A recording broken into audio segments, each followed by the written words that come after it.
सभी को लोहड़ी की बहुत बहुत बधाई। मकर संक्रांति, पोंगल, भोगली बिहू, उत्तरायण और पौष वर्ष की भी अग्रिम शुभकामनाएं। 100 साल की सबसे बड़ी महामारी से भारत की लड़ाई अब तीसरे वर्ष में प्रवेश कर चुकी है। परिश्रम हमारा एकमात्र पथ है और विजय एकमात्र विकल्प। हम 130 करोड़ भारत के लोग अपने प्रयासों से कोरोना से जीतकर अवश्य निकलेंगे।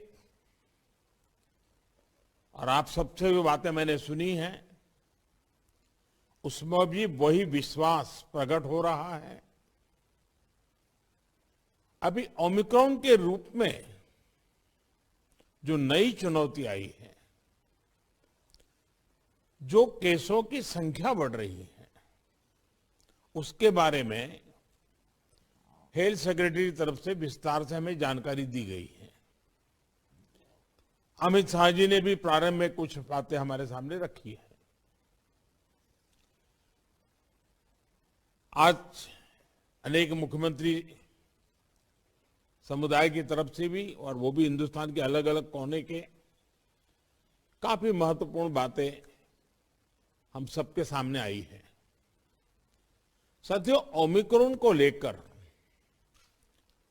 पहले जो संशय की स्थिति थी वो अब धीरे धीरे साफ हो रही है।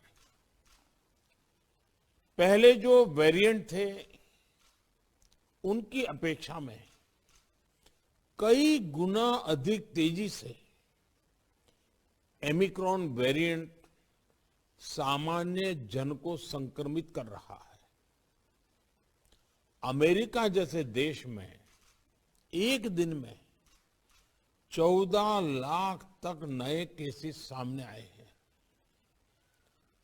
भारत में हमारे वैज्ञानिक और हेल्थ एक्सपर्ट्स हर स्थिति और आंकड़ों का लगातार अध्ययन कर रहे हैं।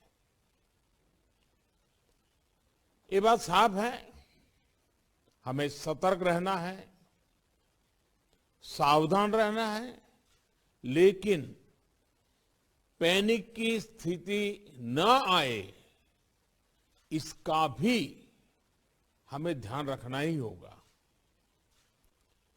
हमें ये देखना होगा कि त्योहारों के इस मौसम में लोगों की और प्रशासन की अलर्टनेस कहीं से भी कम न पड़े। पहले केंद्र और राज्य सरकारों ने जिस तरह प्रिएम्प्टिव, प्रोएक्टिव और कलेक्टिव अप्रोच अपनाई है, वही इस समय की जीत का मंत्र है। कोरोना संक्रमण को हम जितना सीमित रख पाएंगे, परेशानी उतनी ही कम होगी। हमें जागरूकता के फ्रंट पर साइंस आधारित जानकारियों को बल देने के साथ ही अपने मेडिकल इंफ्रास्ट्रक्चर को, मेडिकल मैन पावर को स्केल अप करते ही रहना पड़ेगा। साथियों, दुनिया के अधिकतर एक्सपर्ट्स का कहना है कि वेरिएंट चाहे कोई भी हो, कोरोना से लड़ने का सबसे कारगर हथियार वैक्सीन ही है। भारत में बनी वैक्सीन तो दुनिया भर में अपनी श्रेष्ठता सिद्ध कर रही है। ये हर भारतीय के लिए गर्व का विषय है कि आज भारत लगभग 92% वयस्क जनसंख्या को पहली डोज दे चुका है। देश में दूसरी डोज की कवरेज में भी 70% के आसपास पहुंच चुके हैं। और हमारे वैक्सीनेशन अभियान को एक साल पूरे होने में अभी भी 3 दिन बाकी है। 10 दिन के भीतर ही भारत अपने लगभग 3 करोड़ किशोरों का भी टीकाकरण कर चुका है। ये भारत के सामर्थ्य को दिखाता है, इस चुनौती से निपटने की हमारी तैयारी को दिखाता है। आज राज्यों के पास पर्याप्त मात्रा में वैक्सीन उपलब्ध है। फ्रंटलाइन वर्कर्स और सीनियर सिटीजन्स को प्रिकॉशन डोज जितनी जल्दी लगेगी उतना ही हमारे हेल्थ केयर सिस्टम का सामर्थ्य बढ़ेगा। 100% टीकाकरण के लिए हर घर दस्तक अभियान को हमें और तेज करना है। मैं आज अपने उन हेल्थ केयर वर्कर्स, हमारी आशा बहनों का भी अभिनंदन करता हूं जो मौसम की कठिन परिस्थितियों के बीच वैक्सीनेशन अभियान को गति देने में जुटे हैं। साथियों, टीकाकरण को लेकर भ्रम फैलाने की किसी भी कोशिश को भी हमें टिकने नहीं देना है। कई बार हमें ये सुनने को मिलता है कि टीके के बावजूद संक्रमण हो रहा है तो क्या फायदा। मास्क को लेकर भी ऐसी अफवाहें उड़ती हैं कि इससे लाभ नहीं होता। ऐसी अफवाहों को काउंटर करने की बहुत जरूरत है। साथियों, कोरोना से इस लड़ाई में हमें एक और बात का बहुत ध्यान रखना होगा।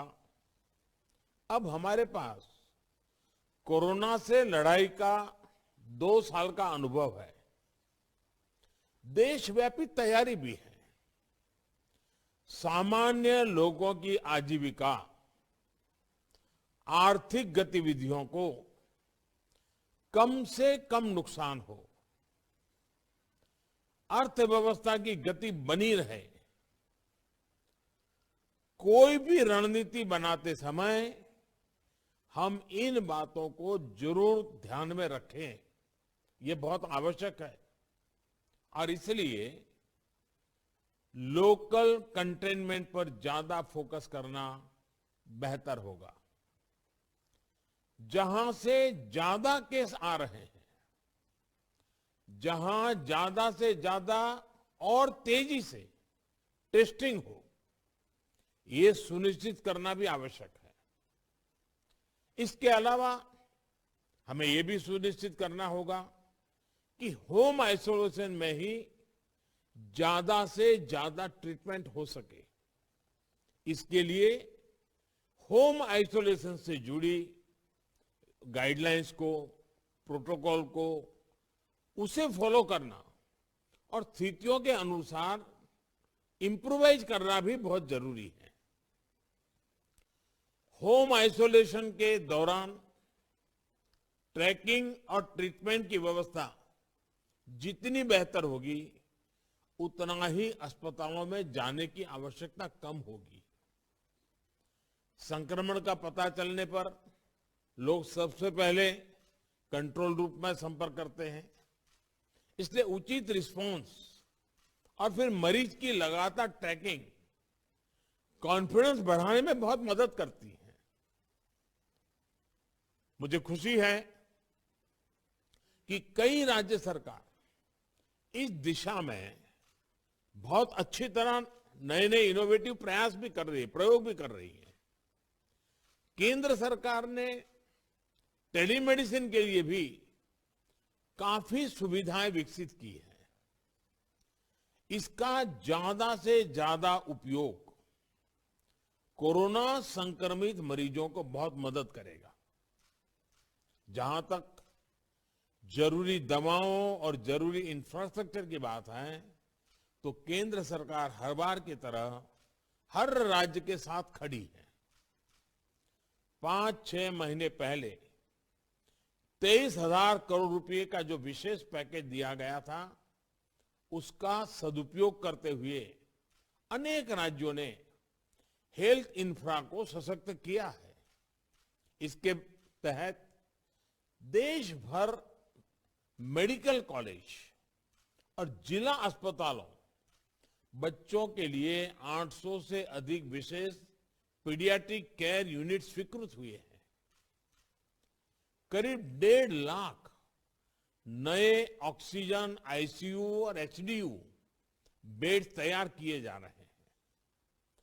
5,000 से अधिक विशेष एम्बुलेंस और 950 से अधिक liquid medical oxygen storage tank की कैपेसिटी जोड़ी है। इमरजेंसी इंफ्रास्ट्रक्चर की कैपेसिटी को बढ़ाने के लिए ऐसे अनेक प्रयास हुए हैं, लेकिन हमें इस इंफ्रास्ट्रक्चर का विस्तार करते रहना है। कोरोना को हराने के लिए हमें अपनी तैयारियों को कोरोना के हर वेरिएंट से आगे रखना होगा। ओमिक्रॉन से निपटने के साथ ही हमें आने वाले किसी और संभावित वेरिएंट के लिए भी अभी से तैयारी शुरू कर देनी है। मुझे विश्वास है हम सभी का आपसी सहयोग, एक सरकार का दूसरी सरकार के साथ समन्वय कोरोना से लड़ाई में देश को ऐसी ही ताकत देता रहेगा।